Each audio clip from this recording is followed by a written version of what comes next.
you're having a fabulous day. Listen, today I'm going to talk to you about 2 questions you can ask your subject matter expert so that when you're trying to get good stories from them, you actually get the good stuff. You're not getting some sort of weird stuff that wastes your time and their time, right? All right, so first off, let's start off with a story. So recently what happened is as I was running one of these lives, one of the people commented and they said, hey, this is cool. I like the idea of using stories to engage people and making these stories really contextual so that people really relate to them. But one of the things that sucks is when you're working with somebody and they are not good at using stories. They're not good at telling you stories. So basically what happens is your project might be poo-pooed if the person you're working with, your subject matter expert, is just not a good storyteller, right?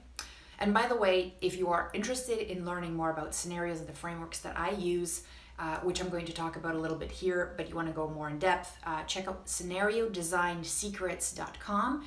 There you'll put in your email address, and what happens is you get to watch a webinar where I discuss 3 frameworks and how I used it on 3 different projects. So hope you enjoy that. All right, so when we are talking about scenarios and stories, one of the things that happens is that we don't want to be in the position where there are variables outside of our control. We want to kind of stack the odds in our favor as far as, getting a good learning experience out there. And the worst thing to have is this idea that if somebody is not able to be a great storyteller, that's going to ruin our ability to impact through learning.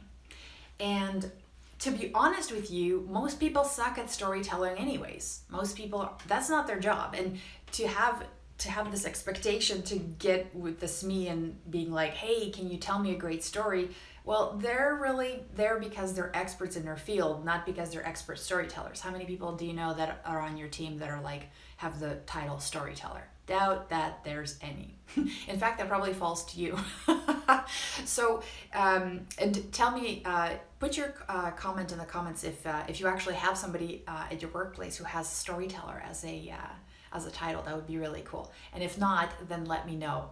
Also, as I'm going through here, I can't respond to your comments in live time because I'm doing this. However, if you have comments or questions, please put them in the video at the right times and I will actually go through and answer and reply to all of them. And if possible, probably make another video about any of them because as you can see, your comments fuel my thinking and ideas.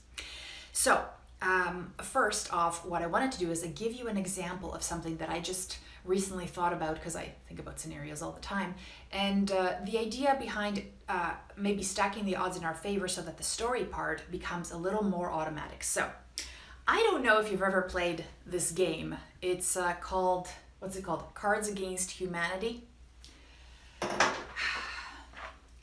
It's a game. It's an interesting game, and it is marketed as a game for horrible people. And let me tell you, it definitely is. And I've played this game and I think it has made me a more horrible person. But one of the things that happens with this game, and this is kind of interesting to me because I really thought about this. So what happens is the premise, there's many ways to play the card game, but basically what happens is you have a whole bunch of people sitting around a table, and when it's your turn, you get to pick a special card, which is a black card, and the black card tells you a certain kind of thing, a certain kind of puzzle or riddle or protocol in which information needs to be organized as. And then what happens is everybody around the room or around the table has these white cards. And what the white cards do is they're supposed to fill in the gaps. They're supposed to fill in the blanks. So one of the things that I found was interesting is, and I'll give you an example in a minute, is that you may not necessarily be somebody who's funny.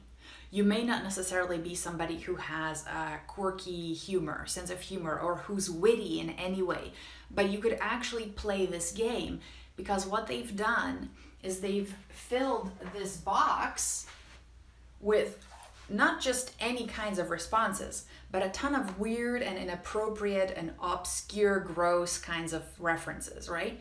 So what happens is the propensity for me to have supply a response to the person who's judging that's going to be completely off the wall and funny is increased. So what's amazing is that I can now play this game with, let's say, my 90-year-old grandma, and just because of the limited choices that she's provided with, because of the framework that this provides, she's probably going to come up with some raunchy stuff, and I'm going to think it's hilarious, even if she never would have thought of that stuff herself. So that's kind of interesting. So I picked 3 cards at random just to show you, and you get to, maybe you guys in the comments can choose which one you think would be the most funniest. But so I, as the person who picked this black card, says to the team or to the group, and I get to choose who's the winner. I said, next on TSN, a World Series of blank. So we could have everybody submits what they think is going to be the funniest, the World Series of, right? So here are randomly picked. A World Series of, next on TSN, a World Series of A Gentle Caress of the Inner Thigh. Next on TSN, the World Series of Miley Cyrus at 55. Next on TSN, the World Series of The Light of a Billion Suns. They're not all super hilarious. However, they're weird and quirky. And so what happens is I, as the person with this card, would get to decide which one is the funniest, and then that person wins and gets to keep the points, right? But the thing is, what I've created here, are you getting this? Don't you think this is amazing? What's happening now is they've created constraints around a certain kind of outcome. We want it to be funny, we want it to be terrible, and we want it to be obscure and weird. And we want this to work for people who are 10 years old. Well, 10-year-olds shouldn't play this game. All the way to 99 or older. And everybody would actually be able to play this game and have fun. I've played this with my in-laws. They thought it was funny yet stupid. And that is basically the game. However, there's a framework in there that works. And that to me was like an aha moment. Because if we can do that with a game that is just random, you can do that with your e-learning module. You can do that with your story. And let me show you a little bit of how that would work. Yeah, and by the way, if you had a preference, I think you should just let me know in the comments what you think. That would be funny. Okay, so when you think about, where's my marker? Here it is. When you think about what a story is, especially when I'm talking about a story in its simplified version for a learning experience, an interactive episode, which is what I like to refer to as these experiences that bring people ahas and show them the potential. Show them, in fact, a lot of times when I think about the stories and the interactive episodes that we create for people, what we're doing is we're giving them the feeling that they get without even having to achieve all of the things that the character achieved, but we give them that satisfaction. It's like going to a great movie. But here, they've been a part of that movie. So let me just kind of broadly talk about what really a story is, right? So in the most general sense, a story in an interactive episode is 3 things. And it's really quite simple.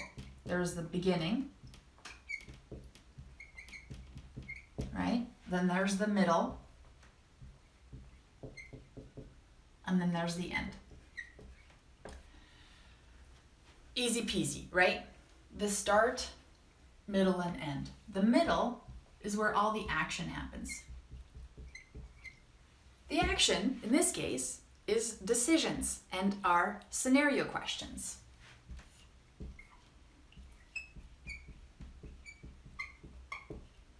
Scenario questions. Now, from the beginning to the end, what we need to have for this to be a great story is a journey. And the journey is one of transformation.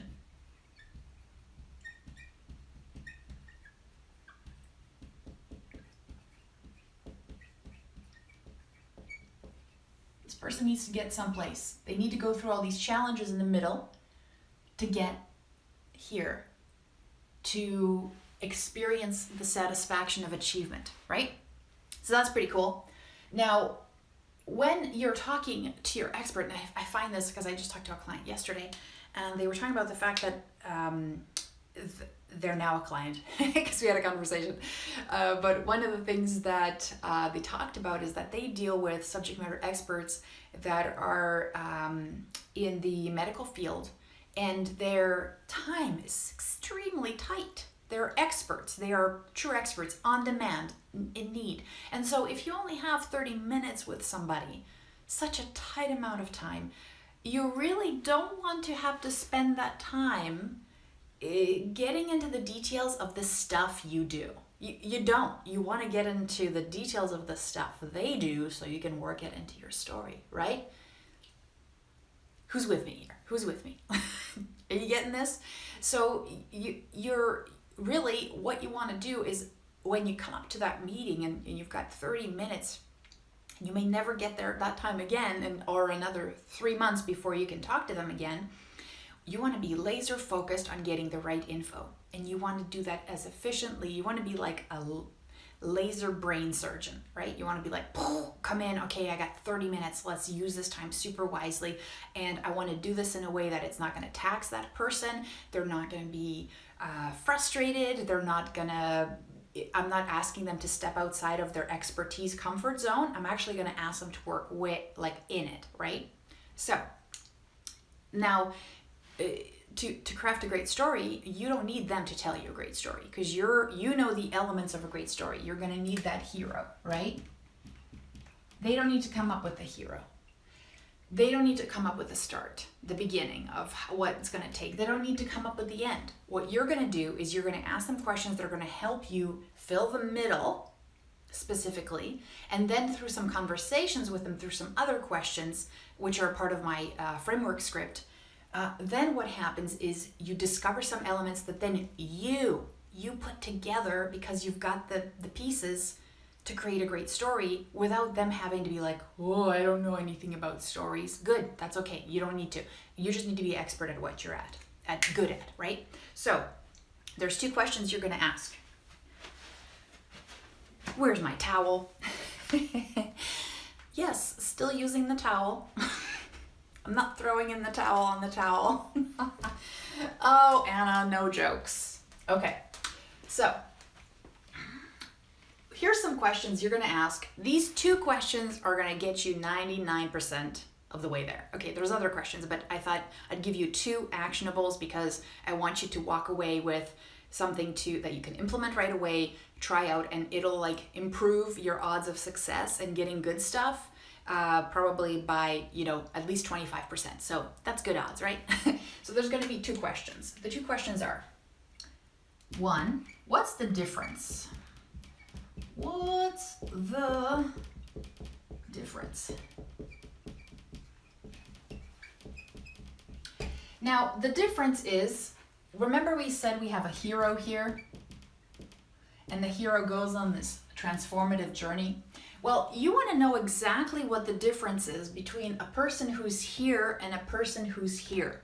Sometimes what's easier for somebody who's a practitioner or an expert to do is to explain to you what mastery looks like, right? They're like, this person is, we're like, what does that look like? So you could observe it. What are they doing, right? What can you observe?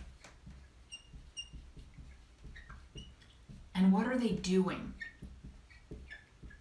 So you could say, okay, so let's say John is an expert at sales. Now, what does that look like every day? Like when I see John, what's he doing that to me makes it very evident that he's a master salesperson? What can I see? What's the difference? And then now, what's the difference when I see beside him, I see Lewis, and Lewis is not good at sales. What's the difference between those 2 people? What are they doing? So you got to paint a picture, right? And it's probably easier to do that than tell me a story about Lewis. How does Lewis fail? Right? But if I phrase it that way, sometimes that helps. And all you got to do is keep on phrasing it until it actually clicks. And the hardest part here that I want to give you a special tip, bonus tip, because I want to over deliver for you guys. And I learned this I'm not saying this as some sort of sage or something. This is suffering I've been through. And then I see this, my students go through this, and I'm like, you got to work on this because I went through this. When you ask somebody a question that they've never considered before, or that's deep, you have to shut up and let them think about it. And there will be a moment where it'll be uncomfortable for you to be quiet. But I want you to just embrace that moment.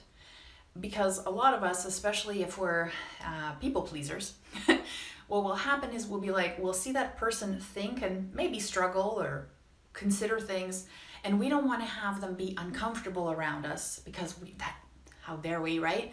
And we try and fill the void or give them supply stuff. So don't do that. Just be quiet. And if you need to like bite your tongue. You need to sit on your hands or something, sit on your hands. For me, this is quite terrible, but for me, I have like a cup of tea or something, and at that moment I'm like, okay, I'm just gonna really slowly have a sip and not talk, so I'm busy. But it's very important. I've reviewed my interviews with subject matter experts, and I found that the times that I interrupted them or I filled in stuff, then later in retrospect when I'm looking at that stuff, I can tell that if I just kept quiet, they would really be able to tell me something that I would never even come up with myself. Or I would have given them a chance to really think about that piece. And that is just crucial. So give people time to think, because you're going to be asking them questions they don't think about every day. They don't consider things like that. So give them the chance to mull it over and think about it. And don't say anything. Once you pose this question, you explain it, just be quiet until they ask you for more details. Do not say another word. So that's my bonus tip to you. Trust me, you'll get some gold. Gold. Silence is golden. Okay, second question. And this is kind of interesting because what makes this hard to do? What makes this hard to do? I love this question because it tackles lots of different kinds of ideas. What makes this hard to do? So a lot of times it happens when when you ask a question that's difficult. Sometimes people will think of the first thing that comes to their mind. I think it's like the availability heuristic, right? If it's pretty common or you've heard it enough, then it becomes kind of like the reason why things are. So I might say, well, why don't people put, poop in the garbage when they clean up after their dog? And the answer might be, well, people are lazy. Okay. All right. That's one way. That doesn't help you. That doesn't help you design a good scenario, right? So if you asked, okay, well, what makes this hard to do? What makes it hard to do? Because if people are lazy, it's because it's hard to do. Well, what makes it hard to do? So then we can start thinking about the process. Well, maybe because we have things too far apart, or we haven't marked them properly and they're hard to find, whatever, right? But what happens is then you start moving away from these blanket assumptions like people are lazy, people are ignorant, all that stuff. What makes it hard to do? Because somebody who's lazy or ignorant, it's obviously not easy for them. So what makes it hard to do? And I love that, because then what also that does is starts bringing up like assumptions and behaviors, right? So then you can start thinking about your decisions in your scenario, saying, okay, so they assume certain things, or they can't see certain things, or they what are those things, right? You're always thinking with the end in mind. But notice that I don't have to explain to the subject matter expert how we're going to build this, how I'm going to have a story with a transformation and there's going to be a hero no, you just need to ask these questions like, all right, we're making learning, okay? I'm trying to make learning that's going to help people transform their behavior. So let me just talk about like, what does that look like in the end, right? Start it off like that and then be quiet, right? Same with this. What makes this hard to do? Don't supply answers. You're coming in with your own biases. You're coming in with your own ideas. Don't, because it's amazing. It's amazing the blind spots we have. It's amazing the assumptions we make. So come in with that novice learner's mind, right? You don't know. You have no clue. You think you do. That's good. Keep it to yourself. Let them tell you what makes it hard to do.